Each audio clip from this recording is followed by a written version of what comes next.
there are moments in a person's life that arrive without announcement. No fanfare, no warning sirens, no dramatic music swelling in the background. Just a quiet, ordinary Tuesday that somehow becomes the day everything changes. For Jim Parsons, one of the most recognizable actors in television history, that moment arrived, not in a boardroom, not during a screaming match with a producer, not even during a late-night breakdown in his trailer. It arrived during a simple scene on a familiar set, surrounded by people he had worked alongside for over a decade, in a building he knew better than most places on Earth. And yet, in the middle of that scene, something shifted inside him so profoundly, so irrevocably, that within weeks, he would walk into a producer's home and announce that The Big Bang Theory was over. To understand why that moment hit so hard, you have to understand what Jim Parsons had built, what it cost him, and what he was quietly losing while the world watched him win every award in sight. Jim Parsons was not born into Hollywood royalty. He grew up in Houston, Texas, the son of a plumbing company president, and from a young age he showed an almost obsessive love for performance. He did community theater, school plays, anything that put him in front of an audience. After studying drama at the University of Houston, he moved to New York, and then to Los Angeles, spending years grinding through auditions, commercial work, and small television roles that barely registered on anyone's radar. When he first auditioned for The Big Bang Theory in 2006, the character of Sheldon Cooper was not what it later became. The show itself was not what it became. CBS had a failed pilot before the version that aired, and the network had real doubts about whether audiences would embrace a comedy centered on socially awkward physicists. Jim Parsons, however, walked in and did something extraordinary. He inhabited Sheldon Cooper so completely, so naturally, so specifically, that he made the impossible seem inevitable. Chuck Lorre, the legendary producer behind the show, has said in interviews that he knew within minutes of watching Jim's audition that he was witnessing something rare. The show premiered in September 2007, and by the time it hit its stride, Jim Parsons had become one of the most celebrated comedy actors on American television. The Emmys came, 4 of them for Outstanding Lead Actor in a Comedy Series, a record-matching achievement. The Golden Globe came. The salary grew to a reported $1 million per episode, making him the highest-paid actor on television for several years running. He was, by every measurable standard, at the absolute pinnacle of his profession. And yet, behind those achievements, something else was quietly accumulating, something no award could address. People who have never worked in television production often assume that a successful show is a comfortable one, that once the cameras are rolling and the ratings are strong, life must be easy. The reality, particularly for a lead actor on a show as precisely crafted as The Big Bang Theory, is something else entirely. Sheldon Cooper was not a character you could show up and improvise. The role demanded extraordinary preparation. Jim Parsons had to memorize long, technically dense monologues filled with actual scientific terminology. He had to maintain an almost inhuman consistency of mannerism, vocal pitch, and behavioral tic across hundreds of episodes, so that fans who re-watched seasons back-to-back would never catch a discontinuity. He had to be both the funniest and the most precise person on set every single week for 11 months of the year, year after year. By the time The Big Bang Theory was deep into its run, Jim had also begun expanding his creative life beyond the soundstage. He returned to Broadway, his first love, appearing in productions that required the kind of total emotional investment that studio sitcom work, for all its demands, rarely asks of an actor. He was not content to simply be the face of a franchise. He wanted to grow, to stretch, to be surprised by his own work. This ambition was admirable. It was also, by 2017 and into 2018, becoming physically and psychologically unsustainable. The summer of 2018 was, by any reasonable measure, too much for one human being to carry.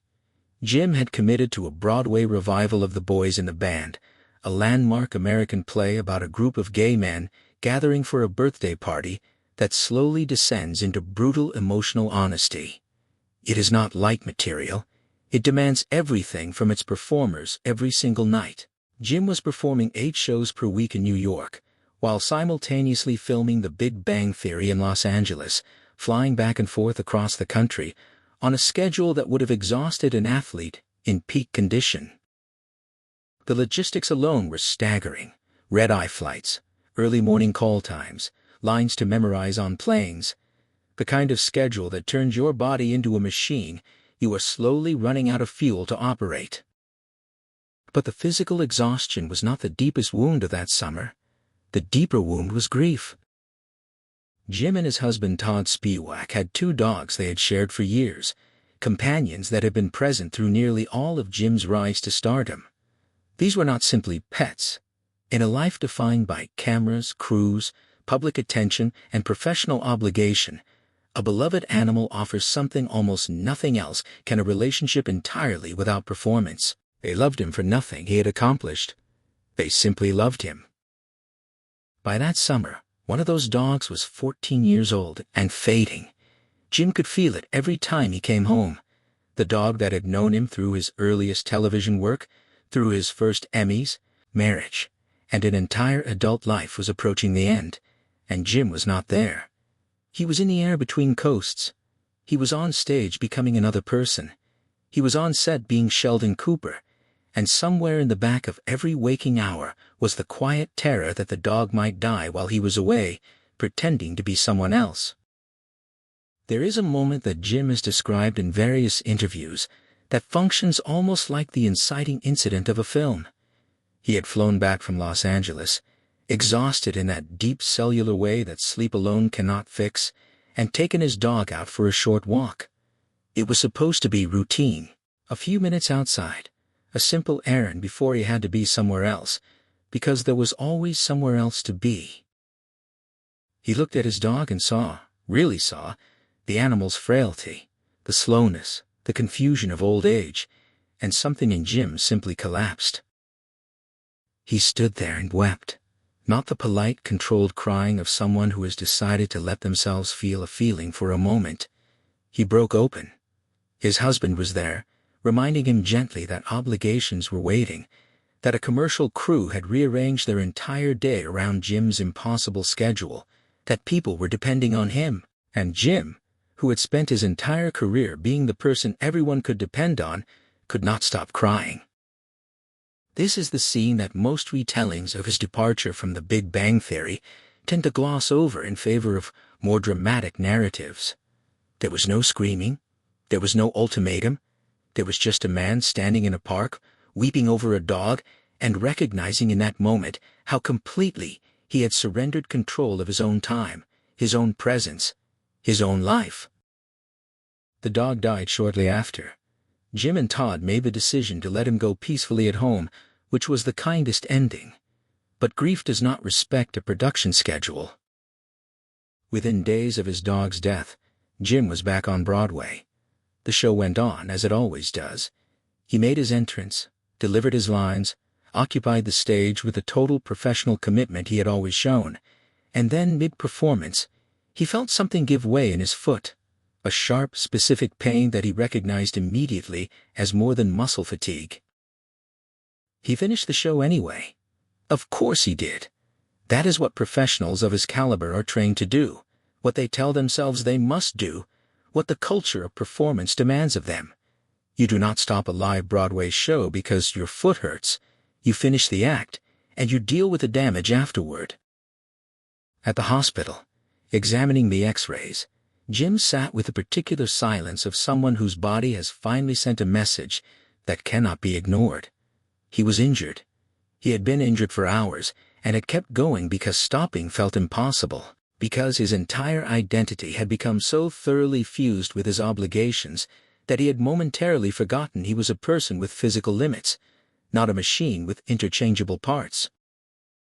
The injury healed, but something about the experience did not leave him.